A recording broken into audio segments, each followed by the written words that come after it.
The music room fell silent except for the gentle hum of a guitar and the steady breathing of the most violent man in Block A. Thunder's massive frame sat perfectly still as the melody washed over him, and for the first time in 15 years the war inside his head had stopped. David Martinez had been counting his days at Riverside Correctional Facility for exactly 421 days. Not because he was eager for release, he still had 4 years and 7 months remaining on his sentence for check fraud and identity theft. He counted because rhythm had always been his lifeline in chaos. In his previous life, rhythm had meant metronomes, practice schedules, and the careful timing of therapeutic interventions that helped traumatized veterans find peace through music. Now it meant surviving in a place where his gentle nature made him vulnerable and his professional skills made him valuable in ways that could either heal or destroy. At 38, David carried himself with the quiet alertness of someone who had spent 15 years listening to the subtle changes in breathing, posture, and vocal tone that indicated when a PTSD episode was beginning. His dark hair had grown shaggy during his incarceration, his hands bore calluses from kitchen work rather than guitar strings, and his eyes held the particular kind of sadness that came from losing the ability to help people who desperately needed healing. Prison had not destroyed his empathy, but it had taught him that sometimes the most beautiful music could emerge from the darkest places. David's crime had been born from desperation rather than greed. As a music therapist specializing in combat trauma, he had spent 15 years helping veterans process their war experiences through musical expression, guided meditation, and group therapy sessions. When budget cuts eliminated funding for alternative therapy programs at the VA hospital where he worked, David had started forging checks and creating false identities to access grant money that would allow him to continue providing services to veterans who couldn't afford private treatment. The money had funded 2 years of free therapy sessions that helped dozens of combat veterans avoid suicide, overcome addiction, and rebuild relationships with their families. But the investigation that eventually brought him down revealed a complex fraud scheme that had generated over $400,000, all of which had been used to pay for therapy sessions, musical instruments, and recording equipment for veterans who had nowhere else to turn for help. The prosecutor had painted him as a con artist who had exploited government systems for personal gain, but David knew the truth was more complicated than any courtroom could understand. What David hadn't expected was how his background would affect his prison experience. Being a former music therapist in a facility filled with men who had their own trauma histories created a unique form of recognition. Many inmates had military experience and understood the value of what David had tried to provide, while others saw him as a representative of mental health systems that had failed them when they needed help most. David found himself occupying a strange middle ground, respected for his attempts to help veterans, but viewed with suspicion by those who saw any form of therapy as weakness. For the first 14 months of his sentence, David had worked in the prison kitchen, washing dishes and preparing meals while listening to the conversations that revealed the deep psychological wounds that many inmates carried beneath their tough exteriors. He had been propositioned by inmates who wanted him to help them fake mental health issues, threatened by others who saw his therapeutic background as dangerous, and gradually accepted by most as someone who genuinely understood trauma without trying to exploit or manipulate it. The opportunity to work with music came through an unexpected source. The prison chaplain had heard about David's background and asked him to help with the weekly service by playing guitar for hymns and spiritual songs.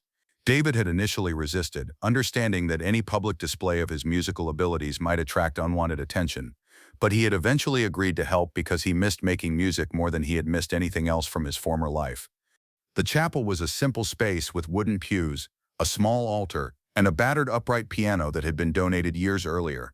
But it was also something that had become rare in David's experience, a place where emotional expression was not only permitted but encouraged, where vulnerability was seen as strength rather than weakness, where men could sing together without having their masculinity questioned by predators looking for signs of softness to exploit.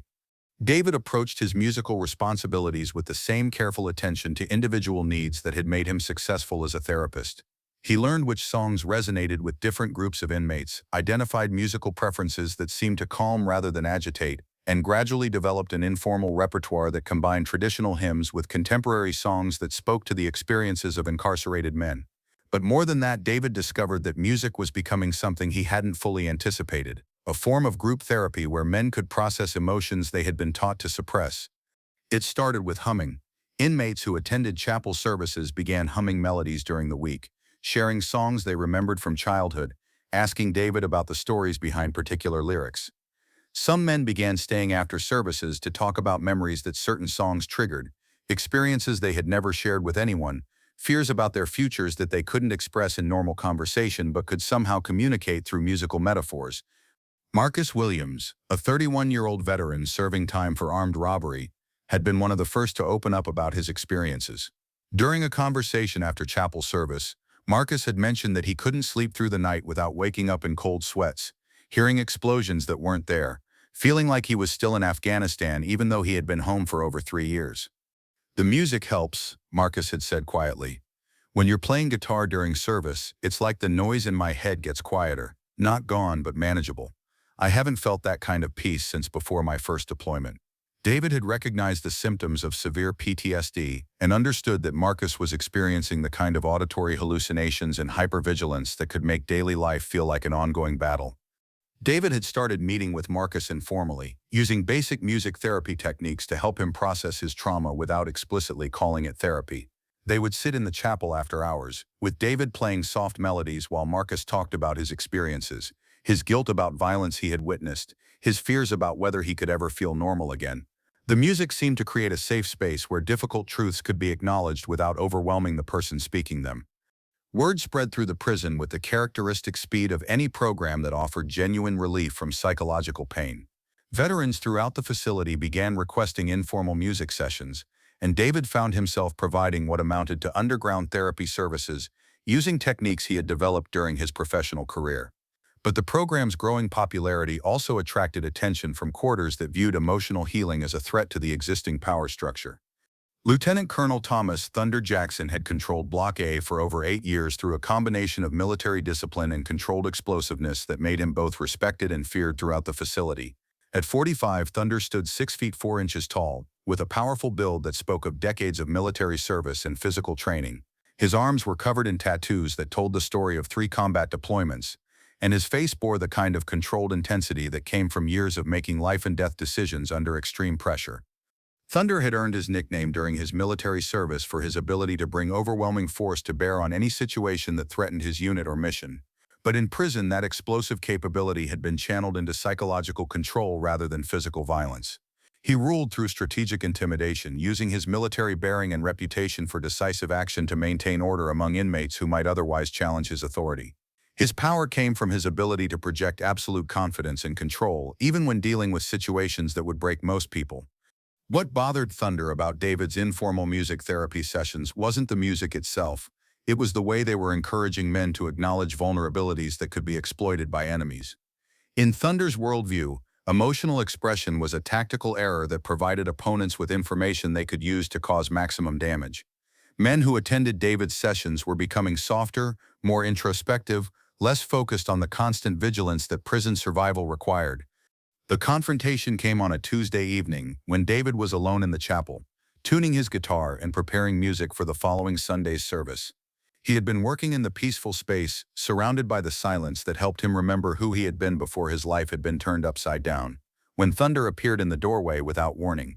The sudden presence of the most feared man in Block A transformed the sanctuary into a space charged with potential violence. "Well, well, well," Thunder announced, his voice carrying the command authority that had intimidated soldiers and inmates for decades. "If it isn't Riverside's newest choir director, David Martinez, right? I hear you've been running some kind of unofficial counseling service disguised as music lessons." David looked up from his guitar, his expression calm despite the obvious threat implicit in Thunder's tone. An unexpected presence in the chapel. "I play music for chapel services," David said simply, his voice steady despite his awareness that this conversation could determine the future of everything he had been trying to rebuild. People sometimes want to talk about songs, memories they trigger, feelings that music brings up. "I listen, that's about the extent of it."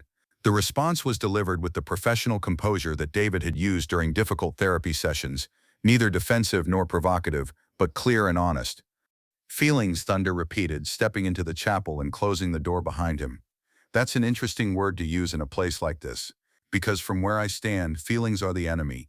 They cloud judgment, compromise decision-making, and make men vulnerable to attack. And vulnerability in here is a death sentence waiting to happen." David continued tuning his guitar, his movements deliberate and controlled. "I understand your concern about vulnerability," he said calmly, "but I've worked with a lot of veterans who carried trauma from combat experiences. In my experience, emotions that get suppressed don't disappear. They build pressure until they explode in ways that cause more damage than addressing them directly would have caused. Thunder moved closer to David's position near the altar, his imposing frame creating a shadow across the music stand and prayer books. "Combat trauma," he said, his voice taking on a harder edge. "You think you understand combat trauma because you sat in an office talking to veterans about their feelings? You think some guitar songs are going to fix what war does to a man's mind?" The challenge was more personal than David had expected, and it contained enough truth to be unsettling. David had never been in combat himself. His understanding of military trauma came from years of professional training and therapeutic work, not from personal experience with the life and death decisions that created PTSD in the first place. But he had also seen the devastating effects of untreated trauma on hundreds of veterans and their families. "You're right that I've never been in combat," David replied, setting down his guitar and turning to face Thunder directly. "My understanding comes from working with men who carried experiences I couldn't imagine, trying to help them find ways to live with memories that wanted to destroy them. Music therapy doesn't fix trauma. It provides a way to process it that doesn't require people to relive it through words alone." Thunder studied David's face, searching for signs of condescension or naive idealism that might justify a more aggressive response. But David's calm acknowledgement of his limitations while maintaining his commitment to helping others was unexpected. Most mental health professionals Thunder had encountered either treated veterans like broken objects to be repaired or dismissed military experiences as irrelevant to civilian therapeutic approaches. "Process trauma," Thunder said, his voice losing some of its earlier hostility. "That's a nice way of saying you encourage men to dwell on things they should forget. I've been watching what happens to guys who attend your little music sessions. They get emotional, they start talking about their problems, they lose the edge that keeps them alive in here. You're making them weak." David recognized the pain behind Thunder's criticism. The man was describing a survival strategy that had probably served him well in both military and prison contexts. Emotional suppression as a form of psychological armor. "I can see how emotional expression might feel dangerous in an environment where showing weakness can get you hurt," David said carefully. "But I'm curious about something. How well is that suppression strategy working for you personally?" The question hit Thunder like a physical blow. The truth was that his strategy of emotional suppression was slowly destroying him from the inside. He hadn't slept through a full night in over 15 years. He experienced violent flashbacks that left him disoriented and rage-filled. He had panic attacks that he disguised as anger episodes because anger was acceptable while fear was not. The military bearing and psychological control that made him effective as a leader were also isolating him from any possibility of genuine human connection. "That's not the point," Thunder said, but his voice was less certain than it had been moments earlier. "The point is survival. The point is maintaining the kind of control that keeps you and the people under your protection alive. When you start encouraging men to let their guard down, you're putting them in danger from predators who will use their vulnerabilities against them."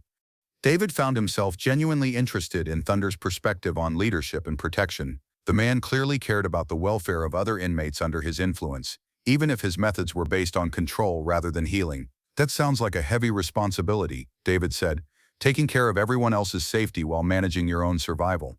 That kind of constant vigilance must be exhausting." The unexpected empathy in David's voice caught Thunder off guard. No one had ever acknowledged the psychological cost of the leadership role he had built for himself. Most people either feared him or wanted something from him, but no one had ever recognized that his position required him to be constantly alert, constantly calculating threats, constantly managing other people's safety while having no one to manage his own. "Why would you want to understand my situation?" Thunder asked, his voice smaller than it had been since entering the chapel. "You know what I am, what I do to maintain order. You know people are afraid of me and that I use that fear to control situations that could turn violent. Why would someone with your background want to work with someone like me?" David was quiet for a moment, understanding that his answer would determine not just the outcome of this confrontation, but potentially Thunder's willingness to consider that strength and emotional awareness might not be mutually exclusive. "Because I think you understand something important about leadership and protection that could help other men feel safer while they're working through their own issues," David said finally. "And I think maybe I understand something about trauma processing that could help you carry that responsibility without it destroying you from the inside." The suggestion hung in the air between them like an unexpected bridge connecting two different approaches to surviving psychological pain. Thunder had built his identity around being strong enough to handle anything alone, but David was suggesting that real strength might involve acknowledging when you needed support, when carrying everything yourself was causing more damage than it prevented. "You don't know what you're talking about," Thunder said, but tears were forming in his eyes despite his efforts to maintain control. You don't know what happens when you let your guard down, when you trust someone with your vulnerabilities, when you admit that you're not strong enough to handle everything alone. I've seen what happens to leaders who show weakness. They get replaced by someone more ruthless, and everyone they were protecting suffers for it. David stepped closer, his expression filled with the kind of patient attention that Thunder hadn't experienced since before his first deployment. You've been carrying other people's safety for years while managing your own trauma completely alone, David said gently. That's not sustainable, and it's not fair to you. What if there was a way to process some of that weight without compromising your ability to protect people? The offer of support without demands for submission broke something inside Thunder that had been held together by willpower and rage for over 15 years. I don't sleep, he whispered, his massive frame beginning to shake with suppressed emotion. I haven't slept through a full night since my second tour. Every time I close my eyes, I'm back in that convoy where my best friend died because I made the wrong tactical decision. Every sound in this place triggers flashbacks that make me want to hurt someone just to make the memory stop. David picked up his guitar and sat down, gesturing for Thunder to join him on the wooden pew. Combat nightmares are some of the most difficult trauma symptoms to treat, David said, beginning to play a soft, slow melody that seemed to fill the chapel with calm. But music therapy has been particularly effective with auditory trauma because it can help retrain the nervous system to associate sound with safety rather than danger. Thunder sat down hesitantly, his large frame looking almost childlike in the peaceful atmosphere that David's music was creating. I don't know how to be weak, Thunder said through his tears. I don't know how to ask for help without giving up the authority that keeps other men safe. If I admit I'm broken, who's going to maintain order? Who's going to protect the vulnerable inmates from the predators? David continued playing while he spoke, his voice taking on the gentle authority he had used during thousands of therapy sessions. Healing isn't about becoming weak, Thunder. It's about becoming strong enough to handle your responsibilities without being destroyed by them. The men who look to you for leadership need you to be sustainable, not invincible. They need you to model how to survive long-term, not how to burn out from carrying too much alone. Over the next hour, David guided Thunder through a basic music therapy session, using techniques he had developed for treating severe PTSD in combat veterans.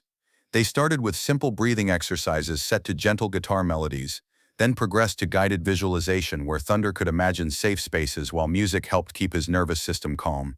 For the first time in over 15 years, Thunder experienced 30 minutes of mental quiet, no flashbacks, no hypervigilance, no constant calculation of threats and responses. What just happened? Thunder asked when the session ended, his voice filled with amazement and confusion. The war inside my head stopped. I could hear my own thoughts instead of explosions and gunfire. How is that possible? David smiled, recognizing the profound significance of Thunder's first experience with mental peace in over a decade. Music affects the same neural pathways that process trauma, David explained. When we combine specific melodies with controlled breathing and visualization, we can help your nervous system remember how to be calm instead of constantly alert for danger. It doesn't erase the memories, but it can help you process them without being overwhelmed by them. Over the following weeks, an extraordinary transformation began to take place in Block A. Thunder didn't abandon his leadership role, but he started using his influence to create spaces where emotional healing could happen safely. Instead of viewing vulnerability as weakness, he began promoting David's music therapy sessions as tactical training, preparation for successful reintegration into civilian life rather than admission of failure or damage. Most remarkably, Thunder became David's most dedicated participant, approaching trauma therapy with the same systematic discipline he had once brought to military operations.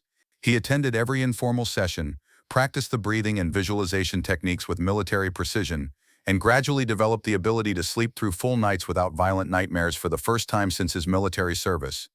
But Thunder's most significant breakthrough came when David suggested that he try leading a music therapy session for other veterans in the facility. I don't know anything about music, Thunder had protested initially. I can't play guitar or sing or any of that artistic stuff. But David helped him understand that leadership in therapy wasn't about musical ability. It was about creating safe spaces where other people could be vulnerable without fear of judgment or exploitation. Thunder's first attempt at facilitating a group session was awkward but powerful. He talked about his own experiences with PTSD, his struggles with nightmares and flashbacks, his journey toward understanding that seeking help was a form of strength rather than weakness. His willingness to be honest about his vulnerabilities gave other veterans permission to acknowledge their own trauma without shame or fear of appearing weak to their peers. The combined program that David and Thunder developed became legendary throughout the state correctional system. They called it tactical therapy, approach that honored the military backgrounds and survival instincts of veteran inmates while providing them with practical tools for processing trauma and building sustainable mental health. Thunder's credibility as a combat leader gave the program legitimacy with men who might otherwise have rejected traditional therapeutic approaches. 6 months after their first confrontation, Thunder approached David with a proposal that would have been unthinkable when they first met. "I want to expand this program to other facilities," he said. "There are thousands of veterans in the system who are carrying the same trauma I was carrying, destroying themselves from the inside because they think getting help means admitting defeat. We could train other inmate leaders to facilitate sessions, create a network of peer support that follows military command structure but focuses on healing instead of just survival." David recognized the profound wisdom in Thunder's vision. Traditional therapy often failed with military populations because it didn't account for the cultural values and social structures that shaped veteran identity. But a program led by respected combat veterans could reach men who would never trust civilian therapists, providing healing within a framework that honored rather than challenged their military experience. The Veterans Tactical Therapy Network became Thunder's mission and redemption story. He developed training protocols for inmate peer facilitators, created curriculum that combined military leadership principles with trauma therapy techniques, and built relationships with VA hospitals and veteran service organizations that could provide continued support after release. The program's success rate for reducing recidivism among veteran inmates became a model for correctional systems throughout the country. When David was released after serving his full sentence, he left behind more than just a successful music therapy program. He had helped create a culture where emotional healing was valued as tactical preparation rather than personal weakness, where seeking help was seen as professional development rather than admission of failure, where the most respected leader in the facility was someone who had transformed himself by learning to ask for support instead of trying to handle everything alone. Thunder still had 12 years remaining on his sentence, but he spent that time differently than he had spent the previous 8 years of incarceration. He earned certifications in peer counseling and trauma therapy, developed partnerships with veteran organizations that could provide employment and housing support after release, and created a comprehensive re-entry program specifically designed for combat veterans transitioning from incarceration to civilian life. 2 years after David's release, Thunder sent him a letter written in the careful handwriting of someone who had learned to express emotions through words as well as actions. "David," the letter read, "I wanted to update you on something that happened last week. We had our first overnight without any medical calls for panic attacks, nightmares, or violent episodes in Block A. 43 veteran inmates slept through full nights because they've learned to use music and breathing techniques instead of medication or violence to manage their trauma. But the most important thing is that they're teaching these techniques to their cellmates, creating a culture of healing that spreads beyond just the veterans. You didn't just save my life, you taught me how to save others. For the first time since my military service, I feel like I'm using my leadership abilities to build something instead of just maintaining control through fear."